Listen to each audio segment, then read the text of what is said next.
오늘 오후 시간에는 십자가의 삶이라는 제목으로 함께 말씀을 나누겠습니다. 실존주의 철학자 키에르 케고르가 한 말인데요. 인생은 몇 살부터? 인생은 40부터?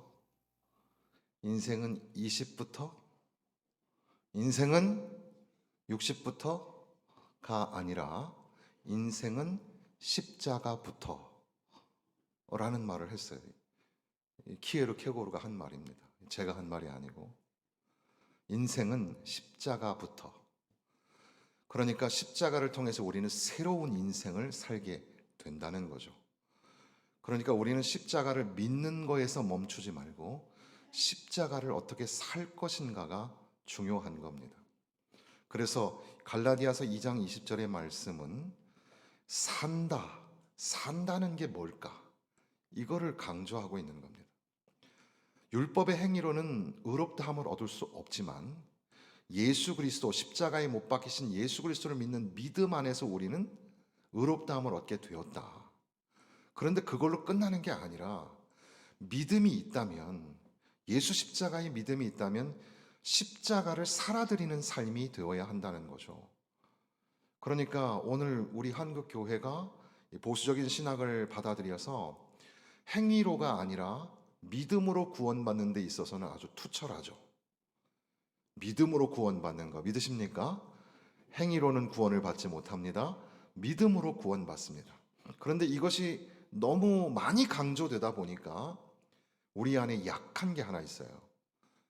우리 안에 삶이 참 약해요. 마음으로 생각으로 믿는다는 거예요. 난 믿으니까 예수 믿고 구원받았다는 거예요. 논리적으로는 그런데 삶은 이상하게 안 따라가요. 하나님의 백성같이 살지 않아요. 십자가를 바라보고 십자가를 붙드는 삶을 살지 않더라는 겁니다. 이게 오늘 우리의 딜레마, 고민이에요.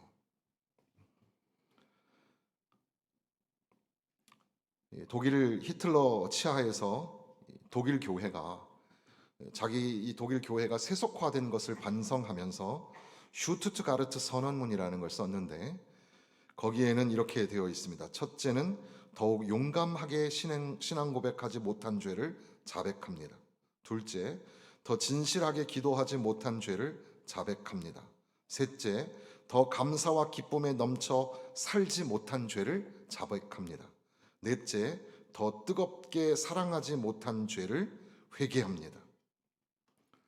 그러니까 십자가, 투철한 십자가 정신을 가지고 십자가의 마음으로 십자가의 사랑과 은혜로 우리의 삶 가운데 살아드려야 하는, 용감하게 믿음 고백하고 진실하게 기도하며 감사와 기쁨에 넘쳐 살고 더 뜨겁게 사랑해야 하는데 그것을 실천하지 못하는 자기 교회를 바라보면서 우리가 이런 교회가 되어서는 안 되겠다. 그래서 이제 교회 선언문을 낭독하게 된 겁니다. 오늘 우리 그리스도인들은 누구인가? 교회 안에 그리스도인의 정체성에 관한 프로그램들이 굉장히 많아서 우리도 역시 뭐라고 하죠? 우리는 예수 그리스도의 제자입니다. 하나님의 예배자입니다.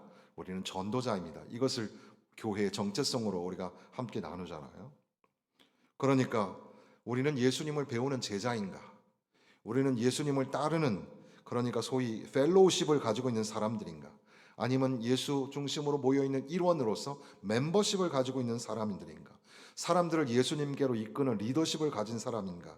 아니면 예수님을 삶의 우선 가치로 생각하는 로드십을 가지고 있는 사람인가?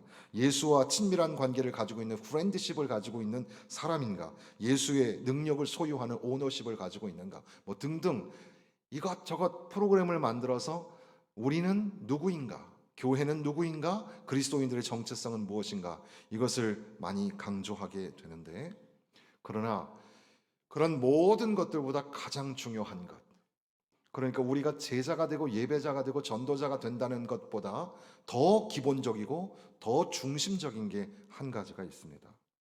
그것은 영어로는 Double Image of the Cross라고 하는 말인데, 십자가의 두 가지 이미지, 이것이 그리스도인의 정체성과 관련이 있습니다. 그러니까 십자가를 바라보는 사람은 십자가로 인하여 십자가에 반응하면서 살아가는 사람이 된다는 거죠. 그러니까 오늘 우리는 십자가를 바라보고 십자가에 반응하는 삶을 살아가는 그런 존재입니다. 나는 누구인가? 나는 오늘 왜 여기 앉아 있는가? 우리는 주님의 제자입니다. 우리는 하나님을 예배하는 예배자입니다. 우리는 생명의 복음을 전하는 전도자요, 땅끝까지 이르러 복음을 전하는 선교사입니다. 이것이 우리 교회가 함께 가져가는 공유 가치, 공유 목표가 되겠지만, 그러나 그런 것들을 세워나가는 아주 중요한 기초는 예수 그리스도의 십자가를 바라보고 십자가에 과연 우리가 어떻게 반응하는가에 있다는 거죠. 십자가를 반응할 때는 두 가지를 기억하셔야 됩니다. 첫째는 십자가를 반응하는 것은 할 수 없음을 고백해야 합니다. 왜냐하면 우리는 죽었기 때문에 그렇습니다. 십자가를 의지하고 십자가를 반응하는 사람은 내 힘으로는 안 된다는 것을 고백해야 합니다. 할 수 없다. 나는 할 수 없다. 하나님 앞에서 나는 설 수도 없다. 나는 하나님 앞에서 똑똑한 척 할 수도 없고 잘난 척 할 수도 없다. 하나님 앞에서는 자기 주장이나 자기 고집을 부릴 수도 없다. 심지어는 하나님 앞에서는 섭섭해하거나 속상해해서도 안 된다. 할 수 없음. 무엇 때문에? 십자가 때문에. 예수의 십자가에 반응하는 사람은 할 수 없음의 정체성이 있습니다. 또 하나는 반대로 십자가에 반응하는 삶은 할 수 있음의 삶이 되겠습니다. 할 수 있음의 삶은 긍정의 반응이겠는데, 독생자 예수 그리스도가 나를 위하여 죽으심으로 말미암아 내가 이제 구원받고 내가 새 사람이 되었습니다. 내가 잘나거나 내가 조건을 갖추거나 내가 가능성이 있어서가 아니라 나는 죄인이고 나는 구제불능이지만, 그런데 하나님이 우리를 사랑하셔서 하나님의 사랑의 확증으로 나에게 독생자를 내어주셔서 죽게 하셨으니, 십자가를 바라볼 때마다 내 능력으로는 안 되지만 하나님의 능력으로는 모든 것을 할 수 있다는, 할 수 있음의 고백으로 나아가는 거죠. 십자가를 경험하고 십자가를 바라보며 살 때 예수 안에서, 예수 믿는 믿음 안에서 할 수 있다는 겁니다. 난 못해요. 난 안 해요. 나는 맨날 힘들고 슬프고 속상해요.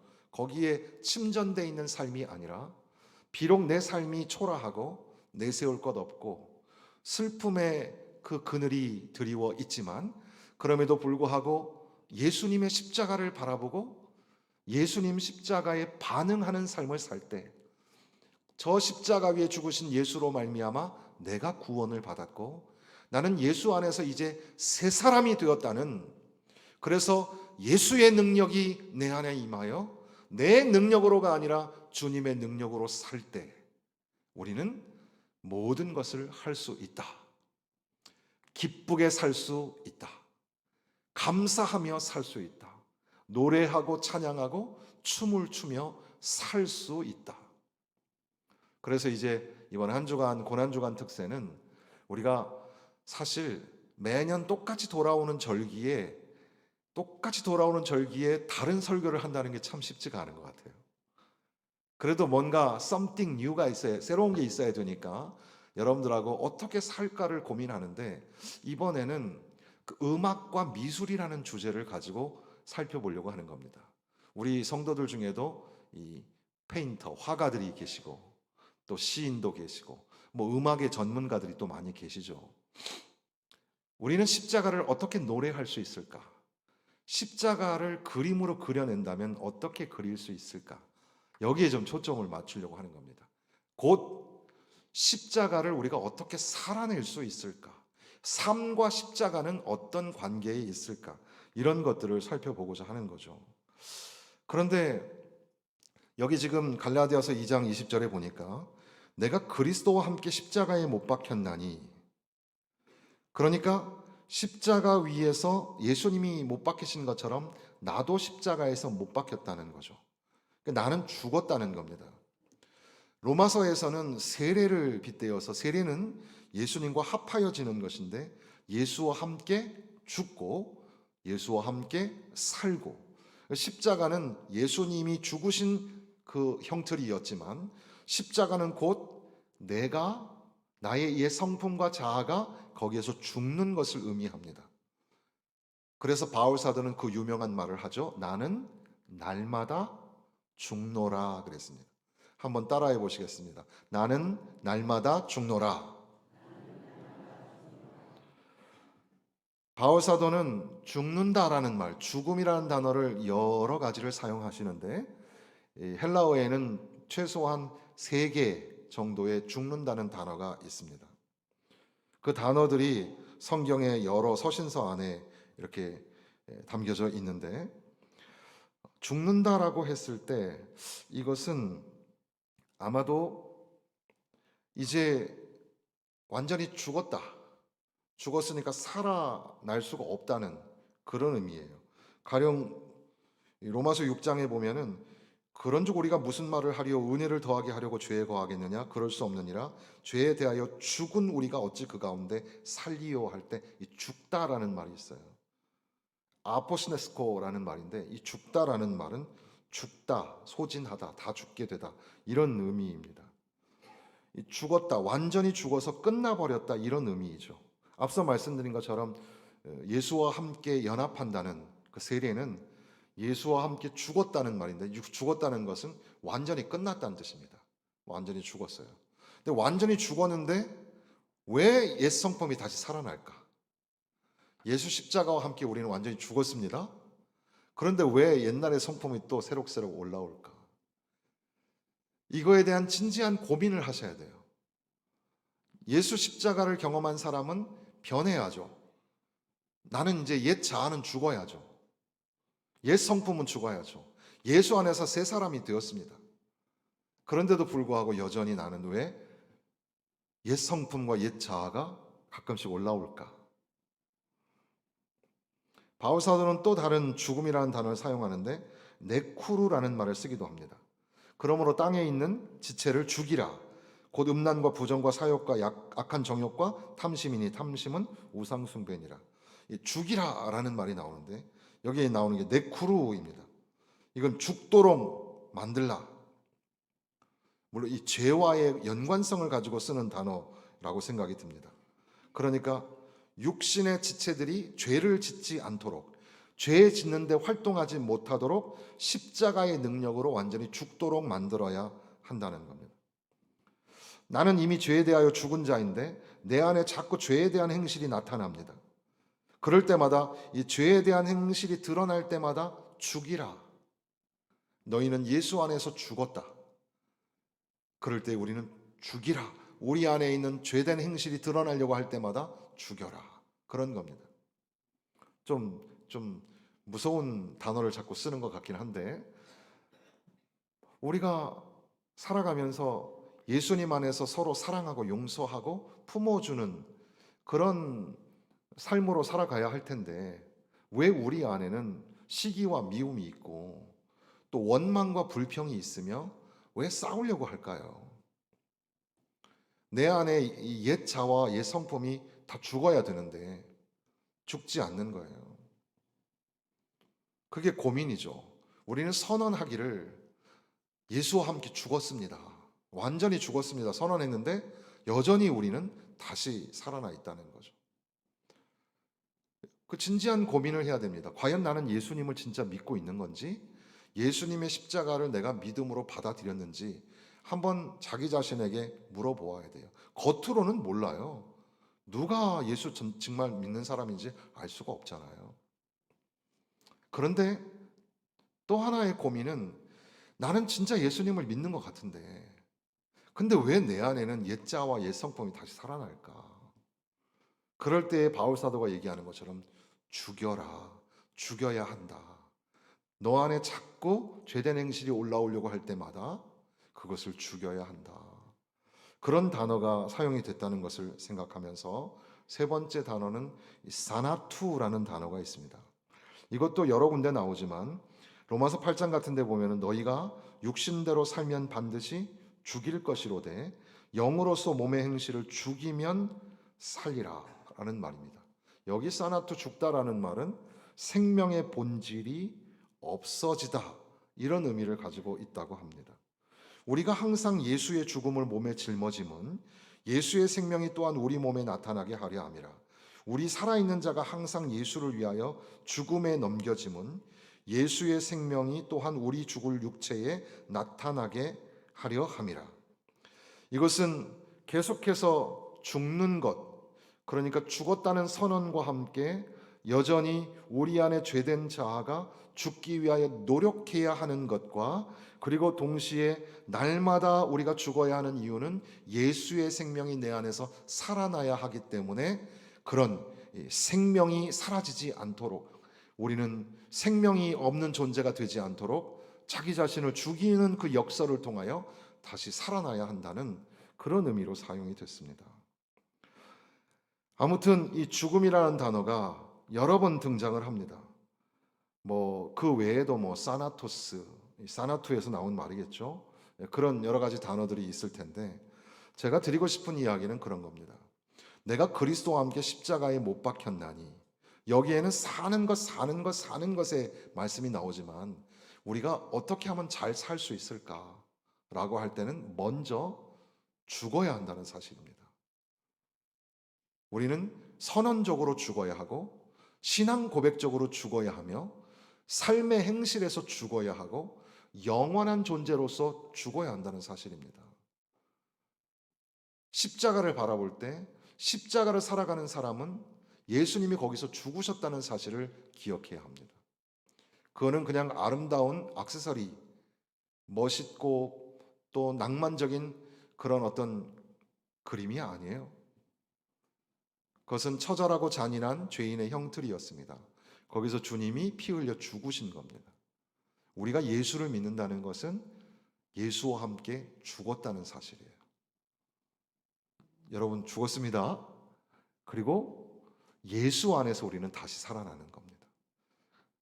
그러니까 내 안에 이 존재로서 나는 죽었고, 내 안에 죄된 행실을 가지고 살았던 나도 죽었으며, 그리고 영원히 천국과 지옥을 놓고 봤을 때 우리는 여전히 죽었어요.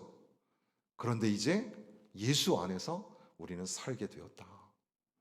예수 안에서, 그런즉 이제 내가 사는 것이 아니요 오직 내 안에 그리스도께서 사신 것이라. 이제 첫 번째 내가 사는 것은 내가 사는 게 아니라 내 안에 그리스도가 사시는 것이라. 어떤 아주머니가 이렇게 아기를 갖다 포대에 이렇게 안고 있는 거예요.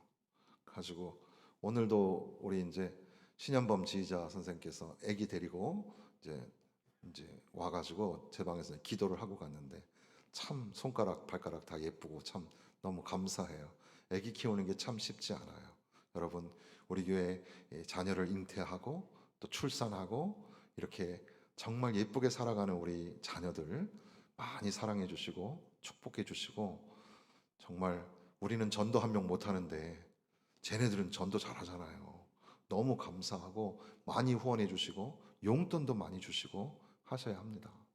그런데 어떤 아주머니가 아기를 안고 있는 거예요. 아이고 아이고 아이고 아이고 그래가지고 하고 있는데, 아이고 힘들었어, 아팠어, 그랬구나. 그리고 떨어질까 바람 불까 폭 싸가지고 가는 거예요.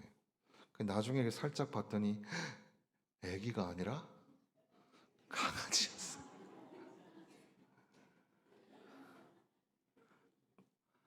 이 강아지 한 마리도 너무너무 소중한 거죠. 여러분, 강아지 키우는 분들 많이 계실 텐데 얼마나 참 귀하고 소중해요. 애지중지 아끼는 그 강아지. 내 안에 예수님이 계신 거예요. 내 안에 어떤 존귀한 분을 모시고 있어도 어떻게 합니까? 그분이 가시면 앞에서 안내하고, 그분이 먼저 들어가야 될 때는 뒤에서 있고, 그게 우리가 배운 예절이었잖아요. 내가 결정하지 않고 그분이 결정하고, 그분에게 아뢰고 그분에게 묻고. 언제까지? 끝까지. 계속해서. 내 안에 누가 계셔요? 예수님이 계셔요. 예수님이 먼저 가시고, 예수님이 인정하시고, 예수님이 하라 하시면 하고. 강아지가 오고 강아지가 시키는 대로 다 하잖아요, 우리는. 그런데 왜 우리는 예수님이 하라는 대로 안 할까? 어떤 삶을 살아야 할까요? 십자가의 삶이라는 것은 내 안에 예수가 사시는 겁니다. 예수가 죽은 십자가에 나도 죽었고, 이제 내가 다시 살아난 것은 내 안에 부활하신 예수 그리스도가 계시기 때문에 주님을 모시고 사는 삶이 십자가의 삶이라는 거죠. 두 번째 말씀은 이제 내가 육체 가운데 사는 것은 나를 사랑하사 나를 위하여 자기 자신을 버리신 하나님의 아들을 믿는 믿음 안에서 사는 것이라. 이거가 이제 두 가지로 좀 나눠보면, 육체 가운데 산다는 것은, 그러니까 여전히 우리는 이제 살아있다는 것은 육체가 있으니까 살아있다는 거잖아요. 살아있다는 게 뭔가? 이 삶과 죽음에 관한 건 철학에 있어서도 최고의 고도의 질문이잖아요. 우리 그리스도인들은 날마다 고민하는 게 살아있다는 게 뭘까? 죽는다는 게 뭘까? 데이빗 왓슨이라는 유명한 그 상담가가 계셨어요. 목사님이셨는데 그분이 나중에 이제 죽을 때 암으로 고생을 하거든요. 그런데 그가 남긴 회고록에 보면은 심각한 고민을 썼던 거예요. 평생을 하나님의 사랑을 나누고 선포하며 살았어요. 그런데 자기 자신에게 암이 오니까 그날 밤에 미치도록 고통스러웠어요. 하나님의 나라가 있을까? 내가 죽으면 과연 천국은 어떤 곳일까? 이게 아무것도 아닌 건 아닐까? 그런 두려움이 찾아오는 겁니다. 우리도 그럴 수 있어요. 그날 밤에 몸부림을 치면서 고통을 하죠. 물론 그 뒤에 남긴 회고록에는 그러나 그 비바람이 오래가지 못하고 오히려 주님의 십자가를 붙들게 되었노라는 그런 고백도 합니다만, 과연 우리는 어떻게 살까? 산다는 건 뭐고 죽는다는 건 뭘까? 우리 찬양팀이 한 것처럼 살아도 주를 위해 죽어도 주를 위해 그랬어요. 산다는 게 뭘까? 이제 내가 사는 것은 내 안에 그리스도께서 사시는 것인데, 육체 가운데 사는 것은, 그러니까 내 손과 발이 움직이고 말을 하고 먹고 운동하고 등등의 모든 거요. 그것이 어떻게 사는 거예요? 나를 사랑하사 나를 위하여 자기 자신을 버리신 하나님의 아들을, 바로 예수를 위해서 사는 삶. 내 안에 육체로 행하는 모든 일들이 그렇다는 겁니다. 예수를 위하여 사는 삶. 식사하실 때도 누구를 위하여? 예수를 위하여. 금식하실 때도 누구를 위하여? 예수를 위하여. 노래를 부를 때도 예수를 위하여. 그림을 그릴 때도 예수를 위하여. 운동을 하실 때도 예수를 위하여. 가정에서도 예수를 위하여. 회사에서도 예수를 위하여. 우리의 살아있는 모든 전 영역은 누구 위하여? 나를 사랑하사 자기 몸을 버리신 아들, 바로 예수. 예수를 위하여 사는 삶. 그리고 그 말씀은 그 아들을 믿는 믿음 안에서 사는 것이라 그랬습니다. 우리는 무엇으로 살까? 돌스토이는 사람은 무엇으로 사는가라는 책을 썼죠. 거기에서 사람은 무엇으로 살죠? 사람은 사랑으로 산다 그랬습니다. 사람은 사랑이 있어야 된다. 그 책 읽어보시면 아주 고전이지만 참 의미가 있다고 생각합니다. 단순하지만 우리 안에 이 사랑의 결핍이야말로 가장 심각한 문제구나. 여러분 안에 한번 이제 찾아보세요. 여러분 속주머니나 안주머니 쪽으로 사랑이 있는가 한번 찾아보세요. 사랑 없네? 이러실 수 있어요. 사랑이 있는가? 사랑하며 살아가야 하는데, 그런데 기독교의 정신은 사랑과 믿음인데 믿음 안에서 사는 게 참 중요합니다. 믿음 안에서 말하고 믿음 안에서 사는 거. 밥을 드시거나 일상의 모든 행동을 할 때에도 믿음으로 하고 있는가? 왜 우리는 교회 오면 다 믿음 좋은 사람 같잖아요. 다 믿음이 훌륭하시잖아요.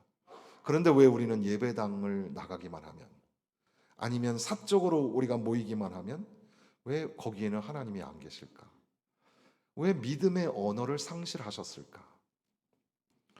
이 믿음의 언어를 소유하지 못하면 아주 어려운 문제가 생깁니다. 사람은 언어적 존재이기 때문에 말을 어떻게 하느냐에 따라서 그의 삶이, 그의 인격이 만들어지게 되어 있습니다. 하나님이 아주 특별한 은사를 주신 것이 언어예요.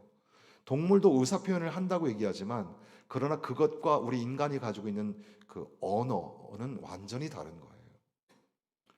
우리의 말, 믿음의 언어가 되어야 합니다. 우리 부모님 세대가 믿음의 언어를 사용하셔야 자녀 세대가 믿음의 언어를 배우는 겁니다. 우리 후손들에게 믿음의 언어를 가르쳐야죠. 교회 와서는 물론 다 믿음의 언어를 쓰시는 것 같지만, 조금만 나가면 우리의 삶에 믿음의 언어가 어디 갔을까? 저 사람 믿는 사람 맞나? 병원에 갔을 때, 차를 운전할 때, 급한 용무가 있을 때, 거기에서, 그 자리에서 여러분들은 믿음의 사람의 삶을 살고 있습니까? 아니면 세상 사람들하고 별반 다를 바 없이 싸우고 소리 지르고 그러고 삽니까? 믿음 안에서 산다는 게 뭘까? 예수 믿는 믿음으로 산다는 게 뭘까?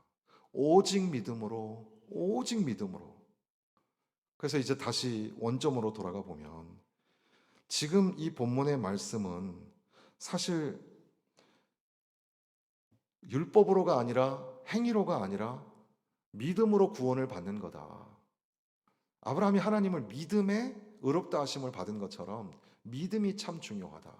그러니까 갈라디아 교회 안에는 율법으로 구원받는다, 유대인들이 가지고 있었던 전통의 율법이 구원을 받게 하는 거지, 이렇게 예수 믿는 믿음 이렇게 가볍게 넘어가서는 안 된다.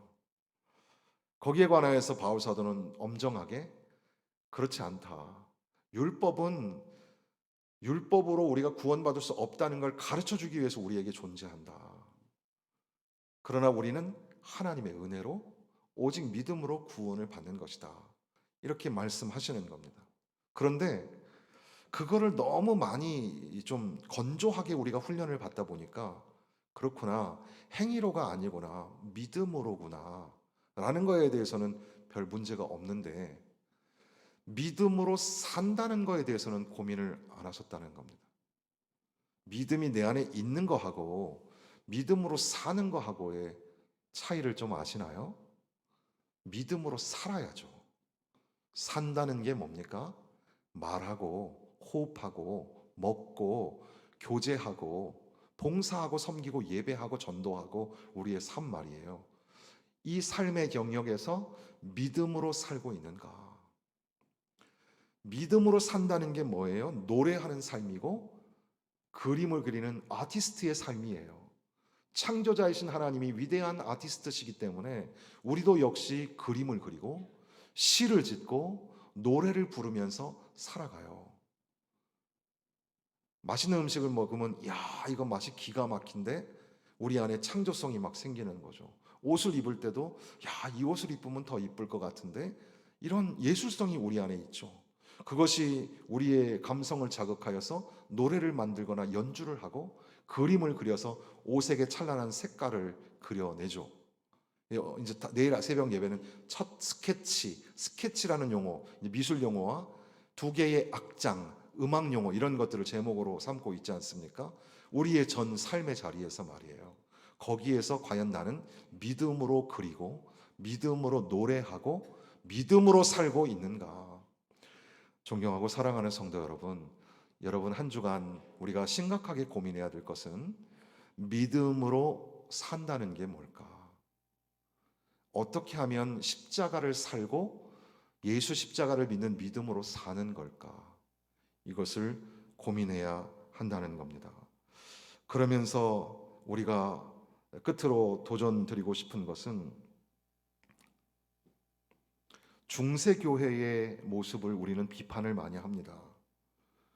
중세교회의 모습은 당시 갈라디아 교회가 가지고 있었던 유대주의자들의 모습하고 비슷한 것처럼 보이죠.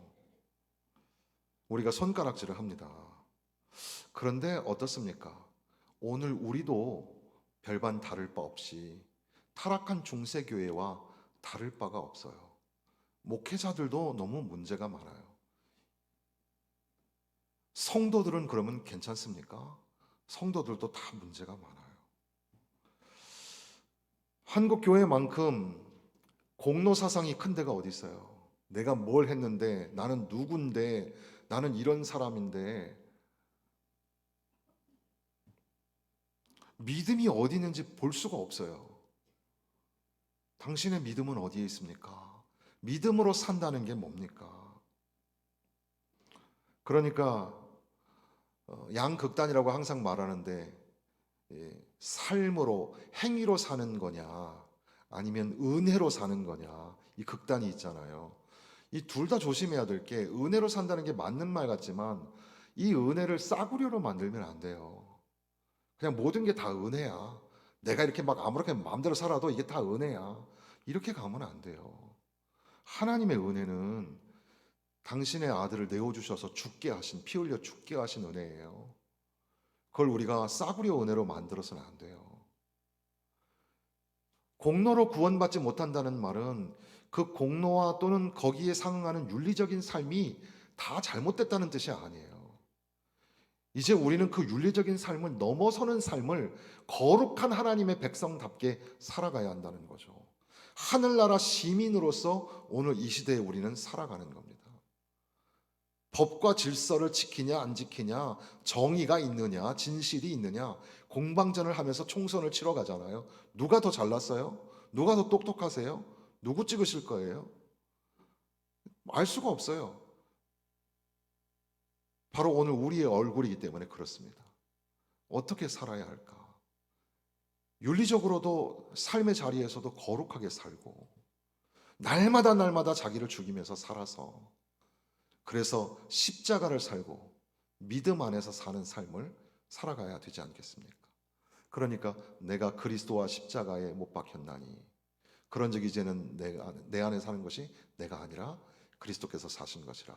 이제부터 내가 사는 것은 나를 사랑하사 자기 몸을 버리신 하나님의 아들이신 예수 그리스도를 믿는 믿음 안에서 사는 것이라. 이 고백이 이제 한 주간 계속해서 묵상하시면서 어떻게 살까? 어떻게 죽을까? 내 안에 주님이 사신다는 게 뭐고, 하나님의 아들을 위하여 사는 삶은 뭐며, 믿음 안에서 사는 것이 무엇일까? 여러분에게 진지한 고민을 하며 기도하는 여러분에게 하나님이 분명히 말씀하실 겁니다. 하나님이 깨닫게 하실 줄로 믿습니다.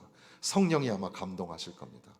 그 하나님의 인도하심을 따라 십자가가 우리를 이끌어 가실 때에 그 이끌림에 풍성하게, 완전하게 십자가의 이끌림을 받으며 살아가시는 한 주간 또 거룩한 삶이 되시기를 주님의 이름으로 부탁을 드립니다.